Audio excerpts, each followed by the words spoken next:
भी कायम है, हम भी कायम हैं। देखिए एक सेकंड देखिए, you said there's an international audience. Yes, you're right.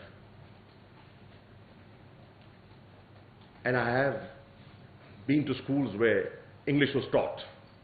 And I'm a graduate of Cambridge University. So I can utter a few sentences in English. Why am I speaking in Urdu? Because मुझे अपनी ज़बान पर फ़ख्र है। ये मेरी ज़बान है, ये मेरा कौमी शनाख्त है। और अगर चीन के वज़ीर ख़ारजा जो मेरे साथ हुआ करते थे, बड़ी ज़बरदस्त अंग्रेज़ी बोला करते थे, और मैंने उनसे सवाल किया, मैंने कहा आप मुझसे चीनी में गुफ्तगू फरमाते हैं, फिर आपका इंटरप्रेटर उसका तर्जमा करता है, और जब मैं गुफ्तगू करता हूं तर्जमे से पहले आप जवाब दे देते, because he new English, is very fluent. तो फिर भी वो अपनी कौमी ज़बान को तरजीह देते थे।